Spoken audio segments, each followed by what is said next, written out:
श्रृंगार गौरीवाद और ज्ञानवापी को लेकर के बीते कई महीनों से सुनवाई चल रही थी। सुनवाई को लेकर के 12 सितंबर को फैसला आना है। ये कौन सा फैसला होगा और इससे इस केस पर क्या असर पड़ेगा, इसकी क्या भूमिका होगी और किस तरीके से किन किन बातों को बीते इतने महीनों से कोर्ट में रखा जा रहा था, इन तमाम विषयों को समझने के लिए हमारे साथ हिंदू पक्ष के वकील सुभाष जी मौजूद हैं, जिनसे हम समझेंगे कि सबसे पहले कल ये जो फैसला आने वाला है वो दरअसल फैसला है क्या। सुभाष जी, ये फैसला देखिए, हम लोगों ने जो दावा पिछले साल जो है 2021 में अगस्त में 18 अगस्त को हम लोगों ने दाखिल किया था, माँ श्रृंगार गौरी के दर्शन पूजन का 5 महिलाओं के तरफ से हम लोगों ने दाखिल किया था। उसी पे ये सुनवाई होनी है कि ये दावा चलना चाहिए कि नहीं चलना चाहिए, क्योंकि मुस्लिम पक्ष 7 रूल 11 के तहत सुप्रीम कोर्ट तक गया और उसने कहा कि ये दावा चलने योग्य नहीं है, क्योंकि इस दावे की वजह से, इस दावे के कारण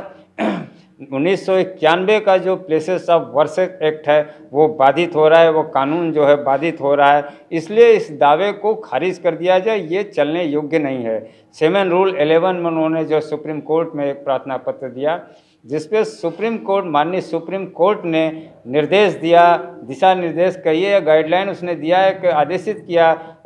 जिला न्यायालय को, जिला जनपद न्यायाधीश को, कि आप इसकी सुनवाई डे बाय डे जल्द से जल्द करके इस जो है प्रार्थना पत्र को पूर्ण करिए कि ये वाद चलने लायक है कि नहीं, इस पर आप सुनिए। जिसके तहत जिला न्यायालय में, जिला कोर्ट में श्रीमान अजय कृष्ण विश्वेश जी के अदालत में ये मुकदमा चला। मई से 7 रूल 11 की तरह सुनवाई हुआ और कल सारी सुनवाई सारे पक्षों का, हिंदू पक्ष, मुस्लिम पक्ष, सब ने अपनी सुनवाई अपने पक्ष को पूर्ण कर लिया है। और ये कल 12 तारीख को, 12 सितंबर पे इस पर फैसला आना है कि जो 7 रूल 11 के तहत जो प्रार्थना पत्र दिया था मुस्लिम पक्ष में, वो